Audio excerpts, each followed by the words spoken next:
Let us see what is required to earn the Heron Blade on this side of the ocean.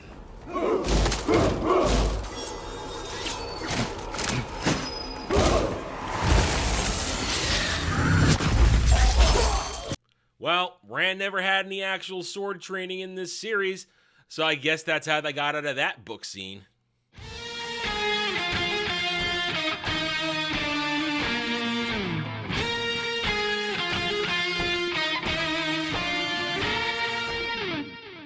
Howdy all, I am Adam the Renaissance Nerd. Welcome to the season finale review of Waste of Time, Wheel of Prime. Because that's what this was, a waste of time. Wow. Listen, I'm going to be honest. I knew exactly how bad this was going to be.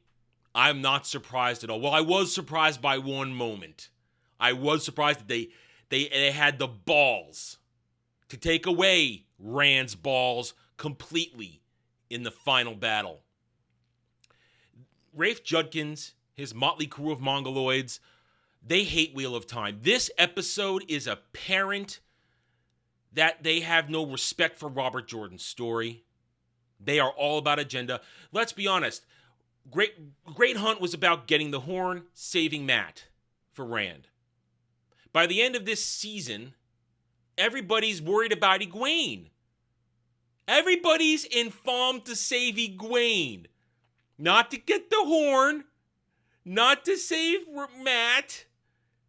They're all there to save Egwene because Egwene is the most important character in this story. At least that's what they want. That's what they wish. That's what they want. Every freaking show fan that came after me 2 weeks ago going, how can you be so evil? How dare you attack this episode? It was perfect. Egwene's breaking with me. No. It was dog shit. I called it out for dog shit then. The following week when I proved it was dog shit, when suddenly she isn't broken, that she's resisting, when in fact Book Egwene was basically broken. She was this close to complete submissive. No, in this one, no. She is a girl boss to the very end. She's resisting. She needs nobody's help. They didn't even let the other ladies of the series who help her. They couldn't even have women help another woman. No, she has to do it herself. While Rand is cucked by everybody. This show is an abomination. And I'm happy to shine that light on it. So book fans, come at me as we go into this now. This horrible treatment of Robert Jordan's Wheel of Time, which we call Waste of Time, Wheel of Prime. Let's get started. I don't want to dwell on this any longer than I have to. Letters to every queen, every king in the world, to the Ameland seat herself, begging. But no one came. You did? These strangers are slavers and murderers. We fight them because we must. Alrighty then, let's get started. Unfortunately, I can't proceed with my normal way where I break down these episodes. Normally, you guys know I like to go plot by plot because it's much easier to deal with it because whoever edits this show is a meth head with ADD. Jump. It's retarded. It's the best way for me to usually organize my thoughts around it, but unfortunately, as I predicted, the way this stupid episode will move, everything is kind of happening at the same time, and I can't jump around. So we're going to have to go straight through this. Fortunately, it's all shallow and stupid. We'll stop on the real egregious stuff, and I'll dig into that when we get there, but that's how we're going to have to do it. So let's get started. Right. We begin with a flashback to 3,000 years ago, where Diversity Luz Theron is sealing Diversity Ishii. I mean, let's ignore the fact that this is again a manufactured scene completely. All the Forsaken were sealed at the Boar when Luz Theron and the 100 Companions attacked and put the lockdown. And then the taint happened in the process. So, no. In Waste of Time, Wheel of Prime, Luz Theron seals each Forsaken individually into Quindelar. Yep, That's how type of so. And we get a big speech of how I know you don't want to. I know you're afraid to live, Ishi. So this is what I'm going to do. I'm going to seal you up so you have to live in the dreamless slumber. And then they seal him. He's crying out, blah, blah, blah. Oh, we need to break the wheel. We're just going to fight again. Whatever. It's all bullshit. And they think they're so clever by having them speak an old tongue. No, you're not clever. It's just annoying and pretentious. We go through the intro title. They gave us the intro title for the first time all season to remind us that Whammons are great. Moving on. We arrive outside of Falm. The Bornhalds are having a discussion about dealing with the sentient occupation, how nobody answered the call, but they're there to do the right thing. They're setting this up now out of nowhere because they're finally going to do Dane Bornhald and Perrin's plot arc from the books. They're finally going to do that. Although, wow, so too late. Should have happened ages ago.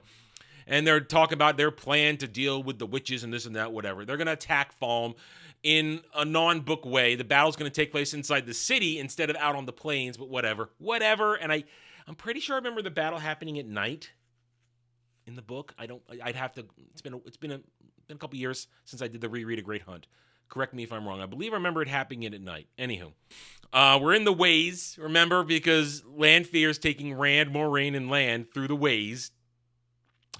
We get a nice big speech about Lanfear saying, "You all live by my allowing you to live. You're only alive because I let you." Moiraine tries to be all big and tough, and Lanfear basically brushes her off and sends her through a waygate outside of Falm, because I guess they just build waygates in the middle of fucking nowhere. Last I remember, waygates were for the most built in cities, not out in the middle of fucking nowhere. But they've already established that last season in this horrible, horrible show. Lan and Moiraine were given instructions by Lanfear to light the fire of the dragon, to raise the banner. And I was asking myself, wow, where's the banner? Nobody has the banner. Rand is supposed to have the banner, but Moiraine never gave him the banner in this because this isn't the book. So I was thinking, what's going to happen? Oh, I can't wait till this happens. This is fantastic. You're going to love it later on. So Moiraine and Lan just start walking, and we'll come back to them in a bit. Back in the ways, Rand tries to be all tough with Lanfear. She says, "Oh, I couldn't bring them along. We have to get to Falm quickly." She uses the one power. He's like, "Oh no, Machin Shin's going to come." And then she just teleports them out, because I guess you can do that in the ways now in this book. I don't remember anybody just teleporting out of the ways. I don't remember that. Then again, we weren't always following the Forsaken back in the books, so who knows? I don't remember. Whatever. Outside the city, Perrin is still being led along by other people. He's still being led along by Black Avienda and one of the chicks that look more like Avienda than she does. They have a conversation about what are they going to do when they get there. We don't know. We're going to fight, I guess. More people are going to wait from the dream. You know, they try to put in terminology from the books to make it feel like the books. More of that bullshit. And Perrin just keeps getting led along. As if it feels like we're breezing through this, it's because that's all that's happening. We're getting to the good stuff, though. I'm going to stop in a moment, really rip into some shit. Don't worry. Back in Falm, Ishi is busy plotting until he walks back in his room, and there's Lanfear. I guess she deposited Rand somewhere in the city. Whatever. They have a conversation about how Ishi's too soft. He's too careful. He wants to put all the pieces on the board, and he'll delay because he thinks Rand isn't ready to join them. And Lanfear basically admits in this conversation, "I'm going to double cross you." So, hi, I showed up to tell you I'm going to double cross you because you're too soft. First of all, this is so stupid because, again, they're destroying Ishmael's character. He should be Baal al-Zaman right now, whacked out of his gourd and crazy, thinking he's a god. That should be him right now. No, I feel bad because I want to have my old friend back, and I want to probably have the gayest of love with him. You know, that's this Ishi. This Ishi is not threatening at all. He's lame. He's pathetic. And eventually, after their conversation, we get a shot of all the Quindolar that have that contains the remaining Forsaken. This all but confirms there are only in this show 8 Forsaken.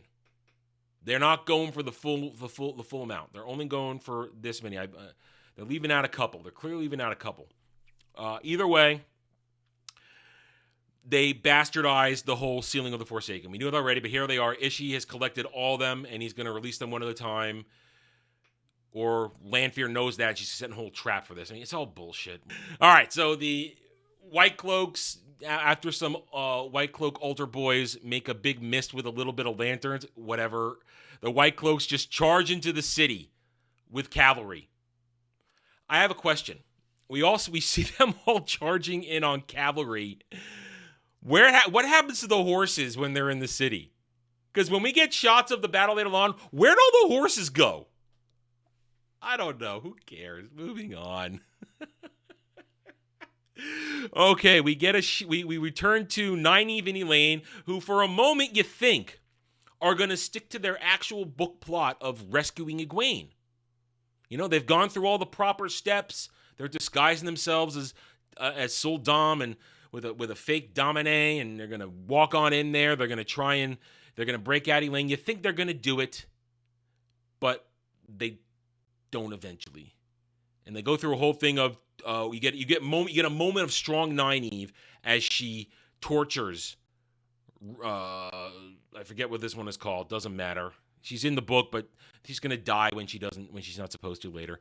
They torture the information out of her, and then they get going. Meanwhile, Egwene in her cell. Renna's there to get her ready for the battle because they're all gonna go up to the tower and shoot the White Cloaks from high ground. Now, I was wondering if they were going to skip it. Indeed, they did. They never went through the whole renaming thing where Renna renames her. I believe it was Thule was what she renamed her. I think that's what she renamed her. They never renamed her Thule. Never done. Never went through that whole process of demeaning her, breaking her down, doing this. Egwene, though, I remember I said in the intro, Egwene, she is girl boss resistant. She's glaring at her. She's resisting. Renna says, if you resist me on the battlefield, I get to cut out your tongue, and then I get to cut off your hands, and blah, blah, blah. She threatens her now, I'm going to cut your tongue off because you're not behaving, and then she behaves for a second. She puts the pacifier in her mouth, and then cuts her hair off. This is what you love so much. She cut her hair off. Oh, my God. Again, book Egwene, actual real Egwene, went through a whole thing for months of being beaten down and tortured, mentally and physically, to where she's this close. And during that time, she does figure out that the Soldam can channel.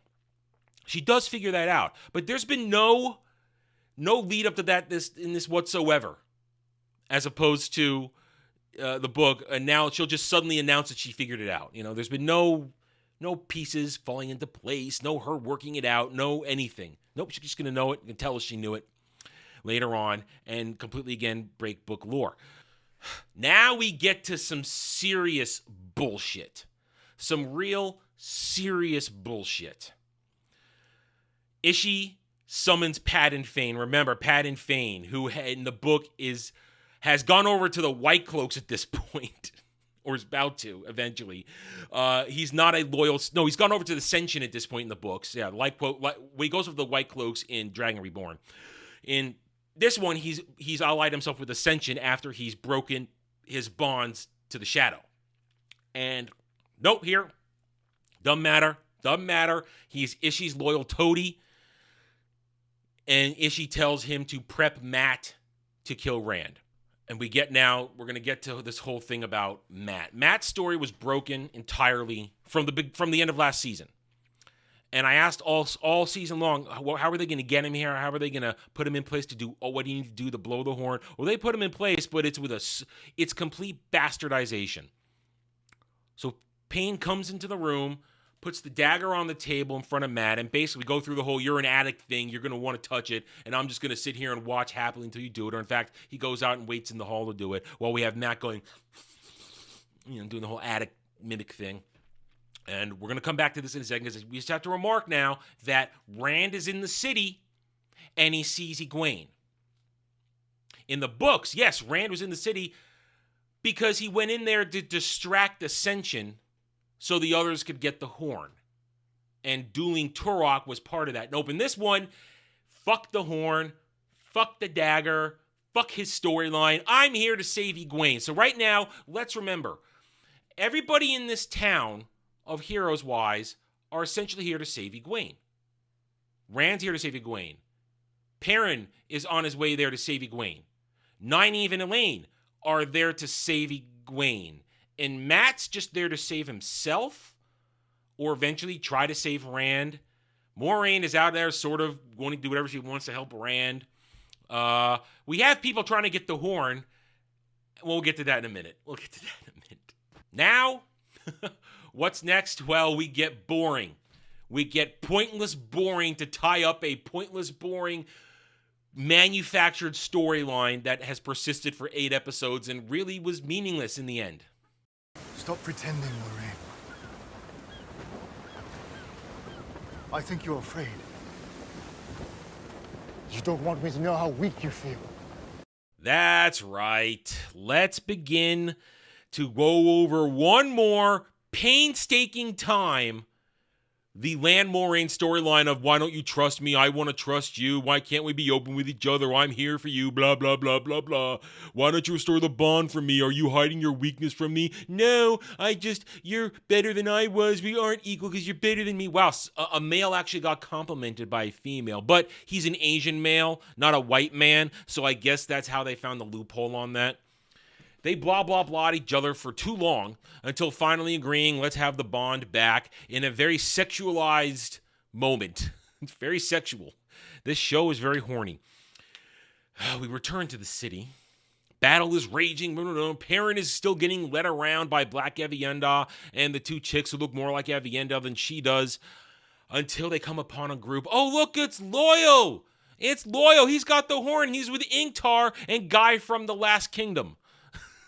So they have a real big talk about, we got the horn. Yeah, they just did that off screen.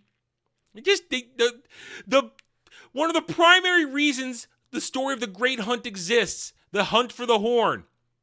And we just grabbed it off screen because we set it up last episode where it was unguarded and we were just going to walk on it and get it.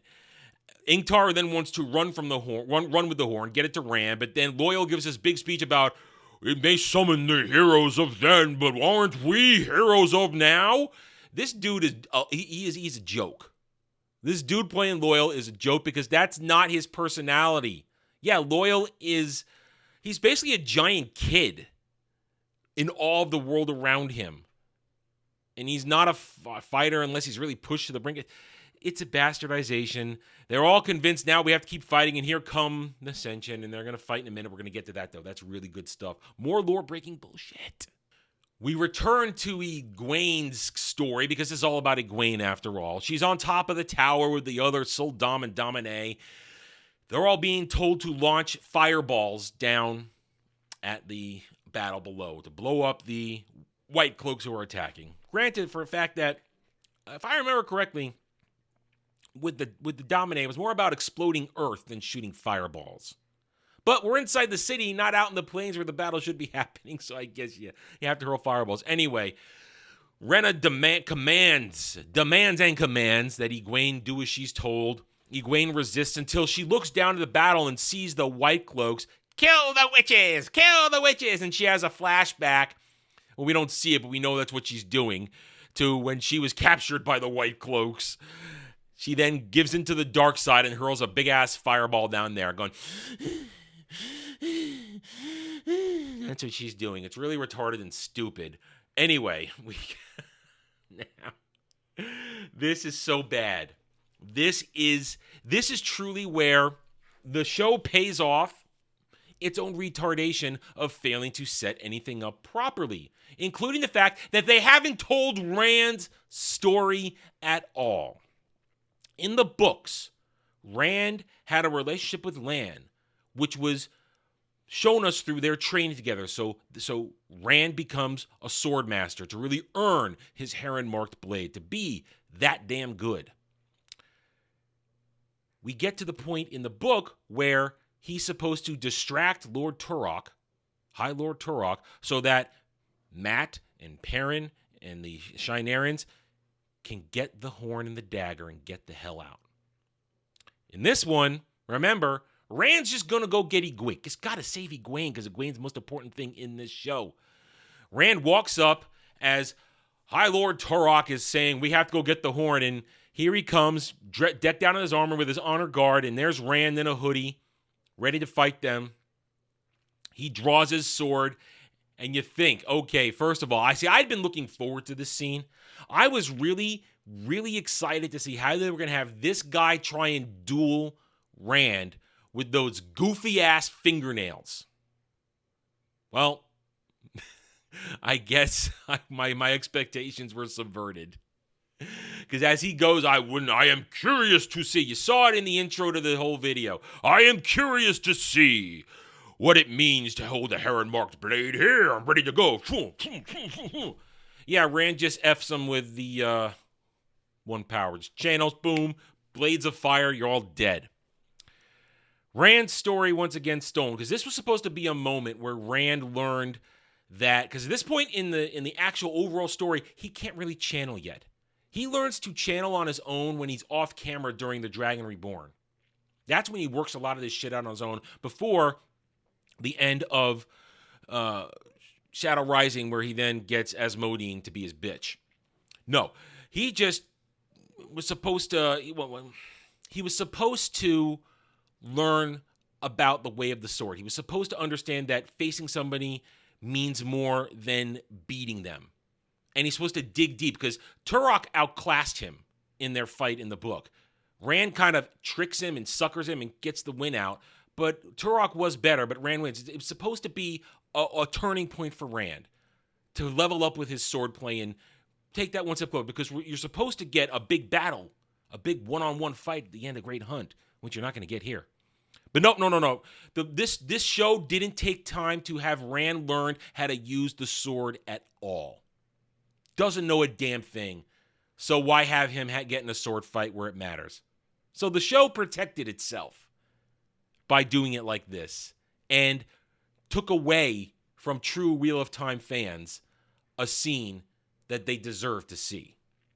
Nope, whatever, gone. Rand moves on. We return to the battle in the alleyways with Perrin and the maidens and Ingtar and Loyal, and we're just going to get right to the good part here. Ingtar decides to sacrifice himself so that they can get away with the horn. Get the horn to Rand. Yes, that's what happens in the books, except in the books, Ingtar reveals himself to Rand, who's actually a part of the group here, that he's a dark friend who was trying to get back to the light. We never got that in this show. So Ingtar's sacrifice is just a regular old sacrifice. Meaningless, empty, hollow. He just throws himself out there to die. Not seeking redemption, nothing. Not the giant twist that he'd been lying to them all this time. Nope. Back on the beach, Moiraine and Lan are simply there to find out they're near Falm. That's it. Moving on.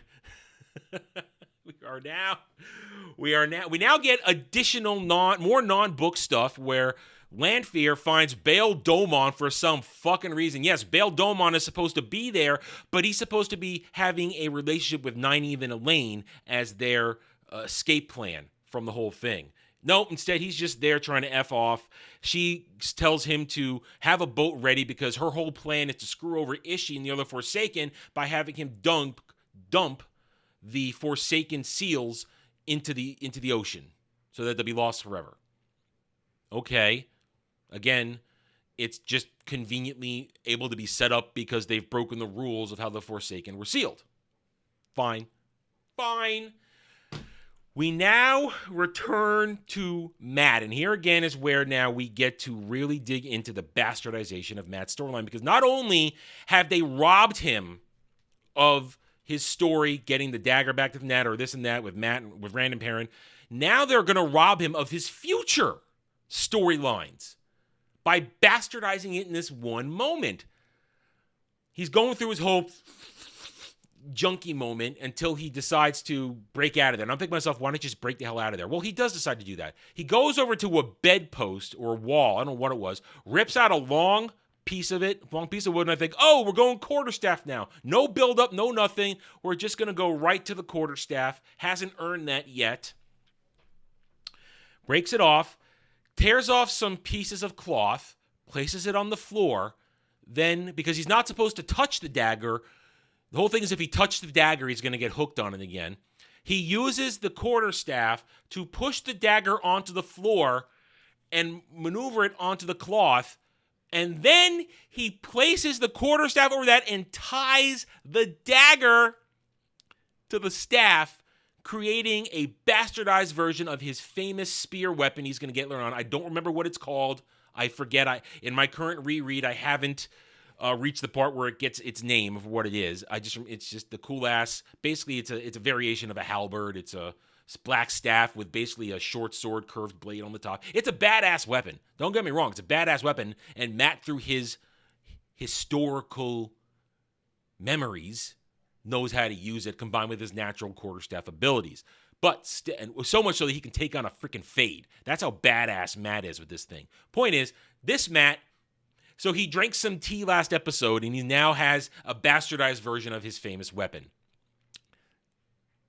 Fuck you, Rafe Judkins. Here, I'm giving you the full white-knuckled fuck you. Matt uses the dagger, because now apparently the dagger can melt things. The dagger apparently can melt things. It can melt anything. If you stab it, he melts the lock to the door, runs out there. Patton Fane tries to mock him. Oh, less than an hour. But then he sees he's got a weapon, and Matt's going, oh, look at me. I'm a badass. Fane calls for a guard. Matt kills the guard with a single stab with the dagger. Now, last season, Patton Fane ganked everybody, including Loyal and Inktar and Uno, with the dagger, but they all lived. They somehow held on to live. This guy's dead instantly. Good job, Rafey Poo. You fucking hack. Payne then runs off like a little bitch because unlike Book Fane, who at this point is a monster capable of killing a fade one-on-one, he just F's off. He's a coward. He's boom. He's going to run away. Don't kill me. Don't kill me. Here comes the good stuff now. Here's where we get to the really fun part of the bastardization of what should be a powerful moment in the book. But no, we have to turn it into women's time, girl boss time. I don't need no one to save me because I'm Mo Gwaine. Again, Egwene.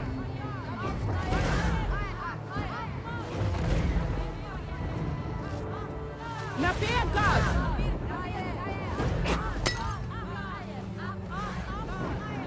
No. I know I sound like a broken record at this point, but I think those of you who are on my level of this outrage understand what I'm feeling right here. In the books, Egwene gets saved. She does not save herself. Nynaeve, Elaine, and Min. Yeah, there's no Min in this episode. Then again, I'm good without 40-year-old Asian Min being around. They save her because they're planning to sneak in using, posing as Soldam with Domine. It works. They get in there. No, in this one, Egwene saves herself. She's not broken. She resists everything. She maintains her this and that. And she fights out and she resists. Defiant girl boss to the very end. As she resists, the battle continues on down below. Now, I'm just going to remark on this right here. Nynaeve and Elaine are made completely useless in this. I've already explained how Egwene's going to save herself. It was their job to save her. Their entire arc has been stolen from them here. They don't get to do anything. What happens down here is the White Cloaks are going to launch their siege attack. They're going to break the tower. In the fallout of that, Elaine takes a shot to the leg with a crossbow bolt. Nynaeve can't heal her because it doesn't work like that. I can't access it. She's a whimpering, gibbering mess. She's not Nynaeve. Again, they do disservice to this character. Even later on, when the sight of somebody dying should enrage her, nope, she's going to be useless. Anywho, they're going to rip the bolt out. Well, they're going to push the bolt through Elaine's leg and never bind it or anything. And then they're going to limp their way up to the tower. Up on the tower, in the aftermath of the exploding rocks, Egwene gets up, sees Blue Aja Sitter dead. The Adam falls off her neck. She picks it up, and then she decides to try and get away. But nope, Renna's there, and Renna's going to throw some torture on her. Meanwhile, down below, Matt, Loial, and Perrin decide to use the burning blade. They use the dagger, which can burn through anything now, to open the Horn of Valyr's box so that they can get the horn to Rand. Fight breaks out. They give Matt the horn, tell him to go, get it to Rand. How Matt knows Rand is on top of the tower? Here's the thing. Matt is heading to the tower. How does he know Rand's on top of the tower? I ask that question. How does he know Rand is on top of the tower? Nobody knows Rand is on top of it. Only thing people know is that Egwene is in the tower. That's all people know. That Egwene is in the tower. And only Nynaeve, Elaine, and Rand know that Egwene is on top of the tower. How does everybody else, how does Matt know that that's where Rand is as he runs off to give him the horn while everybody else protects him in the fight down there below? We'll come back to the fight. We'll come back there. Because Egwene now has the opportunity to get her revenge. Yes, it's time for Egwene to get her revenge, to show that she needed no one to save her. Renna's alive from this because Egwene's Adam hasn't fallen off yet. Renna is about to punish Egwene for all this that happened because it was their fault, because it was their position that wasn't covered, that the catapult was able to attack. And right before Renna can do anything, Egwene puts the Adam around her neck. Yep. And she's shocked. I'm shocked. Well, not that shocked. Now we're going to cut away again because we have to get all this other thing settled on the ground before we do this, because it has to lead into where I want to stop for the next segment. Back on the battle on the ground, we now finally get Perrin's arc from the previous book. The fight is going on. The White Cloaks are there. Dane Bornhold sees Perrin, Two Rivers, what are you doing here? But the fight goes crazy. Eventually, though, race swap Pedronil corners Perrin and is about to kill him. And then Hopper, who Perrin told to stay out in the wasteland outside the city, has somehow made it all the way there. Fine. Attacks Pedronil. And as Pedronil doing that, Old Man Bornhold, I forget his first name, Old Man Bornhold comes in, kills the wolf, and then walks away. Perrin is so outraged that his eyes finally go permanent gold. He watches Hopper go into the wolf dream. It's so drawn out and stupid. But now he's enraged. He finally picks up an axe, runs outside, and kills Old Man Bornhold in front of Dane, who freaks out and tries to kill Perrin and has to be pulled away from the battle as everything shifts. Now, we now return to Matt, who's busy chugging along, running to the tower, even though why he's running to the tower, I don't know. Maybe it may have been talked about Taverin Luck pushing him in the right direction, but they don't talk about Taverin Luck at all in this. He comes upon a bunch of Senshin soldiers charging him. What's he going to do? He's going to blow the horn. Yes, Matt is supposed to blow the horn, but not in this situation. In the book, Matt, Rand, and Perrin are watching. I think Rand is there. Rand might be there, might not there. I know Perrin's there. They're watching the battle between the Senshin and the White Cloaks, and the Senshin break out all their nasty creatures they brought with them, and they realize, shit, how the White Cloaks are actually on our side here. How are we going to help them out? We can't do that. Matt decides, F it, I'm going to blow the horn. Whatever. I'm going to do it to help these guys out. Not to save himself, but to actually save others. It's kind of one of those moments where Matt grows a little bit as a character. Well, here, Matt just does it to save himself. And when he blows the horn, now we're going to bastardize Matt's future story. A whole part of Matt, once he's separated from the dagger, is that he loses his memories, and he wants to get those memories back. But when he talks to the interdimensional Fox people and gets them to restore his memories, they don't give him his memories. They give him his memories from his past life in Manetheren and beyond, which explains his ability to speak Old Tongue, his skills, his ideas, his tactical genius that kind of just bubbles forth. He's drawing on his old memories, and also then it triggers his luck. No, in this one, Matt just blows the horn, turns around, gets a nice diverse shot of just basically half a dozen heroes of old. Among them, you get a shot of, well, first there's random Asian diversity lady who takes the horn from him for some. Why does she take the horn from him? The horn doesn't disappear. The horn's gone after this guy's. She takes the horn from him, and it's gone. So I guess Matt just to go, I summon you, heroes of horn. You know, they also never talk about the fact that whoever blows the horn is linked to the horn. They F off about that. Fuck you, Rafe. Looks around in nice diversity, and then for some god-awful reason, Uno is there. Uno, who isn't supposed to be dead, remember? He's not supposed to be dead. He's supposed to survive all the way to the last battle. But Uno is there. Now he's a freaking hero of the horn. And look right there. That's supposed to be Brigitte. Right there. Brigitte's supposed to be one of the most beautiful women in history. And that plain Jane is Brigitte. And when she draws her arrows, they ain't silver. And it goes online. And then one of them starts talking, and Matt goes, I'm one of you. I'm a hero of the horn. And then one guy starts talking. Yes, I have been with you in all these times, and then again, you are my friend. Yeah, why don't you explain to us that that's Arthur Hawkwing? No, who's Arthur Hawkwing? Well, we've mentioned him once or twice in the series. They just completely ignore the fact that they don't even bother to tell us who these heroes are. Who this nice diverse cast of heroes are.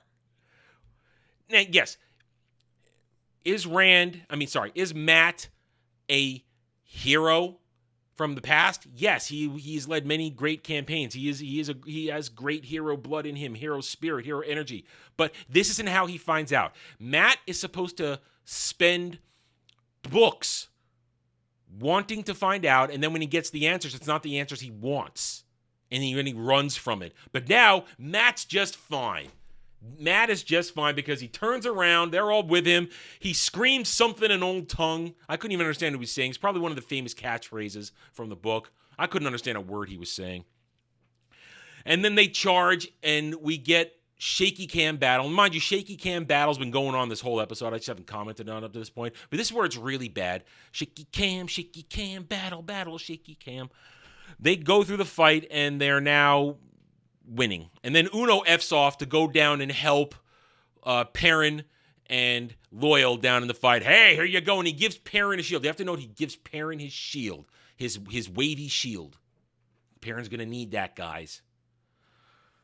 Now, here's the main event.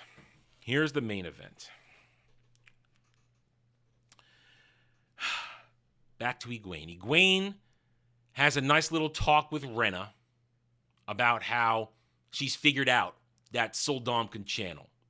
Great, that's from the books, but it was kind of worked out over time. Not just, I figured it out in 2 days because I'm genius girl boss Egwene. Look at my mole. She figures it out, and Rena says, if you kill me, well, Rena tries to torture her first, and then she doesn't work because then Egwene turns the tables on her, and they have a nice little fight about that. And Egwene lifts her up with the power of the Adam and puts her up against the wall, telling her, you release me or you're going to die. Rena eventually does it. And Egwene, I know I do that from time to time, I apologize. Egwene, she kills her. Now, in the books, when Nynaeve and Elaine and Min rescue Egwene, they leave Rena and the other Soldam alive with the Adams on the hooks, because in the books they go through the process of making them understand it's a greater insult and it's a greater terror to have them left there with the Adams on, with the knowledge that they can channel and they are not the slave class that they treat the Domine as, and that they are no better than them, and in their minds now that breaks them. That is a far harsher fate than this girl boss just killing another girl boss, because that's all this is. One girl boss killing another girl boss, taking away the harshness that Egwene had built up over her weeks of torture and enslavement. And even though she wants to kill, she realizes that it was during her enslavement that Egwene's ruthless streak was born in the books, where she can dig deep and be a true cold-hearted bitch. And that's where it was born. And this is where it shows off the first time. I'm going to leave you to rot here with the knowledge that you can channel, and that breaks your world, and it's going to drive you crazy. And when the others come and find you, they're going to have to either pretend it doesn't happen by making you a domine, or they're going to have to sweep it under the rug. Either way, I'm going to break you mentally over this. No, I'm just girl boss. I'm just going to choke you out here. Well, she gets her revenge. Yay, girl boss gets revenge. She needed nobody to help her, not even other women. Egwene needs no one to help her. She's the one that does all the saving. But for a moment, she's got to have a breather. And here comes Rand. I'm here, Egwene. I'm sorry I lied to you. Rand. Well, their little reunion is short-lived because here comes Ishii. Ishii says, oh, I'm not letting you go. I'm going to beat you down. He blows Egwene aside. And now I skipped over this earlier because it was a stupid-ass scene. He sent Lady Suroth to the sea with a bunch of other Domine for this moment where they can shield Rand and then prepare to gentle him on his signal. So Rand gets shielded again and is unable to break out of it on his own again. While Ishii talks about it's time to end this, time to do that. Well, while Ishii's basically villain monologuing, Matt shows up. Rand sees him. Matt throws his bastardized spear at Ishii, but Ishii teleports away. It's a thing. Only to have Rand get wounded in the very spot where he is supposed to get wounded, just not like this. So congratulations. In this moment, you have now completely begun the bastardization of Rand's coming out moment. This is the moment in the Great Hunt where Rand is supposed to reveal himself to the world as the Dragon Reborn. By lighting the sky with fire and showing off. In the book, here's how it happens. Rand goes down to the battlefield to fight with everybody. Ishii, as Baal al-Zaman is down there, they fight in a one-on-one duel. I believe it's Varen. Yeah, where's Varen? Don't know where Varen is. Oh, Diversity's Varen. Varen is back in Carrion. I think it was Varen. Correct me if I'm wrong. Basically, what they do is the Aes Sedai on hand do a trick to make sure that the entire battle can see Rand and Baal al-Zaman fighting in the sky, having their fight. And during that fight, Rand will get injured. We'll get back to it in a minute. So, Ishii's supposed to injure Rand permanently. It's a wound that will never heal. But no, now Matt accidentally does it with the dagger. So now the dagger is poison killing Rand.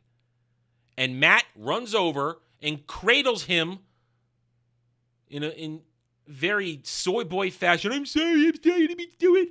Ishii comes over, starts to villain monologue again about how, here we are, we're going to break the wheel. You weren't going to join me anyway. We'll do it again next time. If I have anything, it's time on my hands. He's about to deliver the finishing blow when, and I got to tell you, back of my mind, little voice was saying it. I wasn't listening.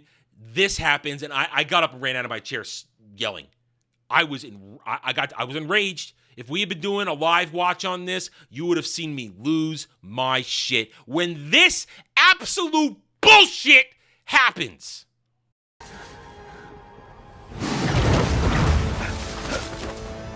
How did you?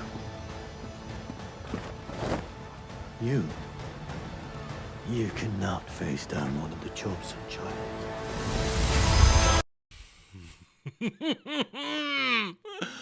Wow, I told you, I lost it for a minute when this happened. I could not believe I knew they were going to screw Rand over here. I knew they were going to give him, once again, they were not going to give him his time. They cucked him in season 1 by giving his moment in the sun where he saves everybody by bringing down the thunder and the lightning. They gave it to Egwene and all the Whammons then. And right here, right now, once again, they have Egwene save him. They have Egwene save him. Now, does Egwene end up fighting a Forsaken later on? Yes. Way down the line, Egwene fights a Forsaken. But she has help. It's a team effort. And she gets very creative. And it costs her life at the very end. But this is just ridiculous. Rand is not allowed to be a hero in this. He can't, because he's a white man. Gotta have the Whammons of color step in and protect him, and protect the other white dude there too, for no reason except to insult everybody who loves this show. Story. Insult everybody who loves this story. This is an abomination. Plain and simple. This doesn't happen. As I said, in the book, Rand goes out to fight Ishii on his own. No help, because no one else can stand up to him. No, Mogwayne here just stands there, puts up a shield, and takes a barrage of attacks from arguably the most powerful of the Forsaken. Just takes it like a champ. She's great, she's bold, she's not so beautiful. This is terrible. They really wanted her to be the... If they had been able to find a way, I swear to God, Wraith and his batch of bozos would have made Egwene the Dragon Reborn if they had been able to find a way. She just had the hero moment here where she steps in, hero pose and everything, defiance, while Rand's on the ground dying, being held in the arms of another man. Fuck this show! Fuck Rafe Judkins. They hate Rand. They hate Robert Jordan. This shows you, if you defend this, you are broken inside. If you defend this, there's something wrong with you, and I can't help you. Even if you innocently like this and say, oh, it's just a retelling. No, if you actually defend this moment, you have a serious problem. You care more about identity politics, intersectionalism, wokeism. You care more about that than honoring the story as it should be told. Well, as I said, she takes the barrage back on the beach. Moraine sees there's the problem with the ship shielding Rand, so she decides to blow them up. Now, is this a breaking of the 3 oaths? I don't know. She is technically maybe doing it in the defense of herself, in the defense of others, because she's defending Rand. So maybe it's not a breaking of 3 oaths. I don't know. But Moraine now also gets to save Rand by blowing up the ship where the Domine are shielding him. She starts getting ready while Lan basically defends her back. Egwene is faltering, finally faltering under Ishii's assault. But nope, here comes Perrin at the last second with Uno's shield, which I guess is magical because it comes from a legendary warrior thing, the other realm, whatever. Uno isn't a legendary warrior. He's not one of the 100 companions. He's just Uno, and he's not supposed to be dead. So they managed to block it. As then here comes Nynaeve and Elaine. Now remember, Nynaeve is the healer. Healer supreme once she gets pissed off enough at this point in the story and can access the one power. Nynaeve should be enraged at seeing Rand dying. That should trigger that Nynaeve thing of, I will not let somebody die in front of me! Whoosh! And be filled with the one power and do the miraculous healing shit that she can do. Nope, she's just gonna whimper while Elaine goes to work. And you know why they do this? Because now they have to create the relationship between Rand and Elaine that should have happened last season.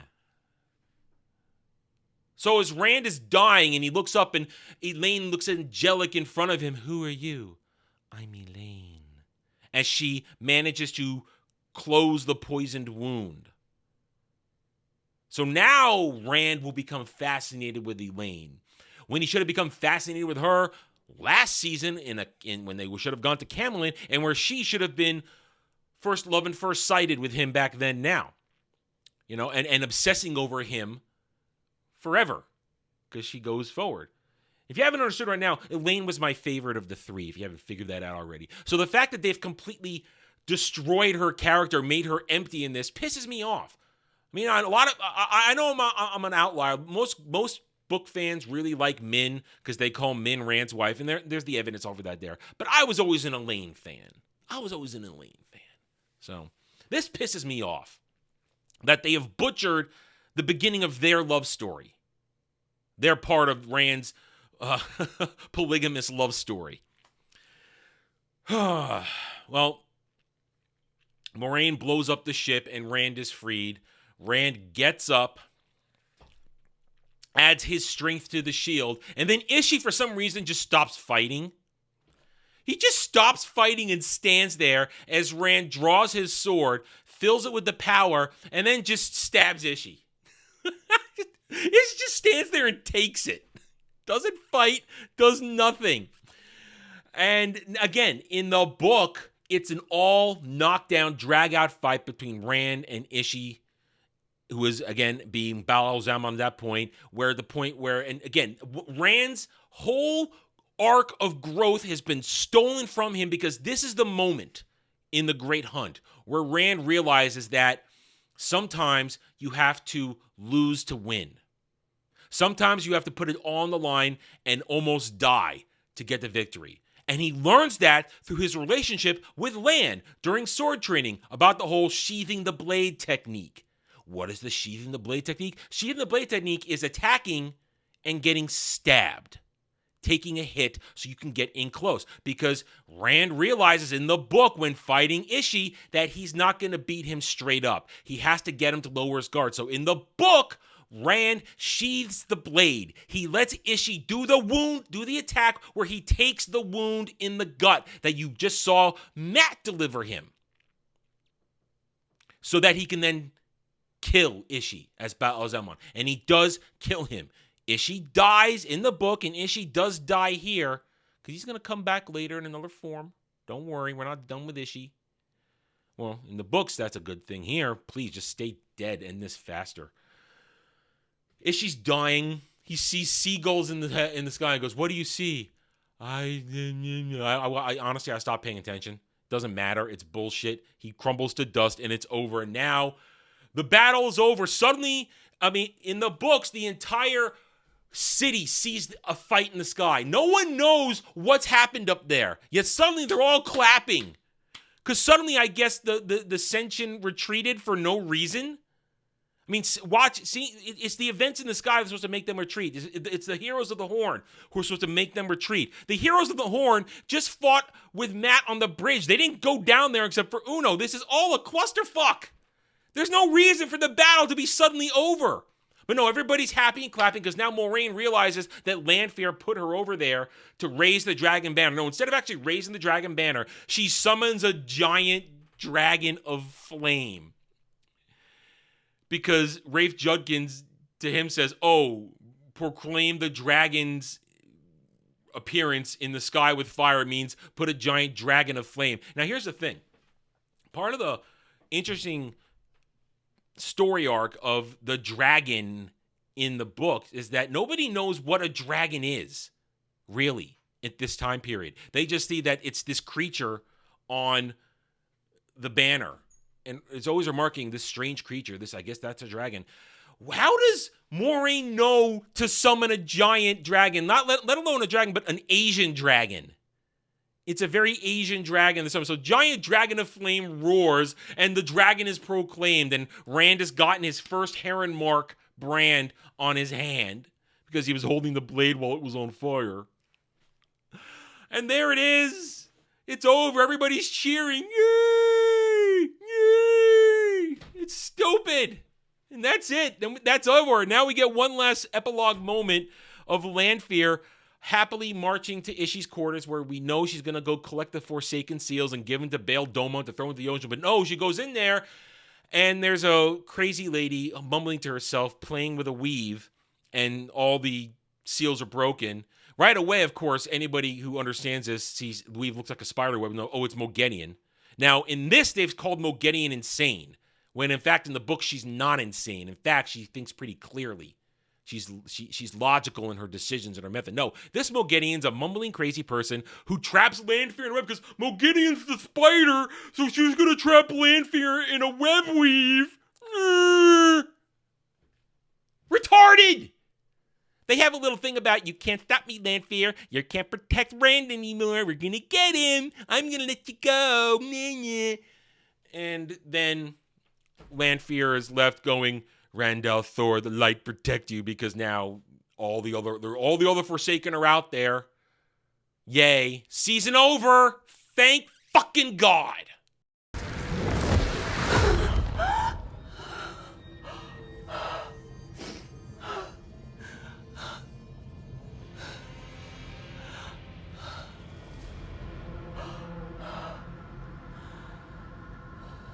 I'd help you, Randall Thor. I'm not going to waste much time here in post-game recap. I've said everything I want to say about the episodes. Here's what I'm going to say about Amazon's waste of time, Wheel of Prime, before we end this for probably another 2 years. This show is an abomination. It is a disgrace. It is an insult to Robert Jordan's Wheel of Time. This entire season was fan fiction. Complete and utter bad fan fiction made up by people who hate the source material they've been entrusted with.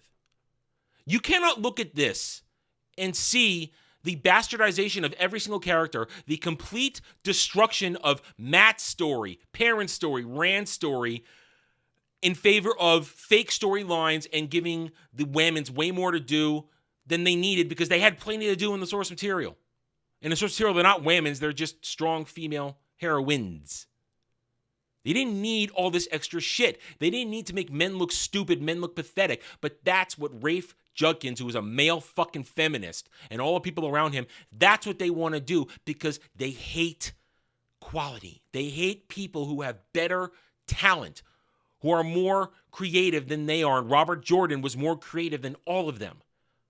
So they hate this. They hate that whatever they've tried to do in their lives doesn't measure up to what this man did in 14 books with the help of Brandon Sanderson to bring it home because he died. This is a horrible show. And if you like it, fine. But like it and understand that it's horrible.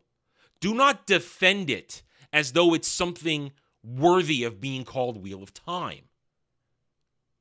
That I just went over that scene. You cannot defend Egwene saving Rand. You cannot defend Rand doing nothing at the end of this and being cheered for accomplishing nothing. They're cheering him at the end of this and he's done nothing. There was no great struggle. There was no growth. Rand didn't grow as a character at all in this season. Every one of the male characters was led around by somebody else. They grew nothing. They accomplished nothing. Iconic moments, gone. Iconic growth, gone. Ruined for the sake of agenda. Ruined because people hate what they're working with. So we're done here. I hate this. Unless somebody asks me to talk about it someplace else, unless somebody comes to me in a chat and says, hey, what are your thoughts on this? I'm done. I am finished. Season 3, we know it's been greenlit. When it'll happen, who the hell knows? They hid this for almost 3 years. They hid this show because they knew it was shit. This show has done nothing to make a social media impression except with a few retards on X-Twitter. There's been no great discussions because they have a loser on their hands. And they know season 3 is going to be even more of a loser because they've already destroyed the main story. They've destroyed it all. Where they go, more wilderness fan fiction. So when it comes around, sure, I'll be there, do my best, and I promise you it will be even worse than this. Thank you for joining me for this review. If you had a good time, you're new here, you're not a raving lunatic stan, check out my channel, subscribe, hit that like button, leave a comment. I'd love to hear from real passionate fans. Until next time, guys, you have a good night or day wherever you may be, and I will see you next time. Take it easy. Thanks for watching, everybody. If you'd like to reach out to me, please email me at theranernerd@gmail.com for all channel business purposes. I am on Twitter now, mostly for promotion and sharing of videos, maybe a little shit stirring here and there, who knows, @theranernerd. You can also find me at the Geeks and Gamers forums under @ROAS, and you can see me on Rumble and Odyssey under the Renaissance Nerd. Thanks again for watching. Take it easy.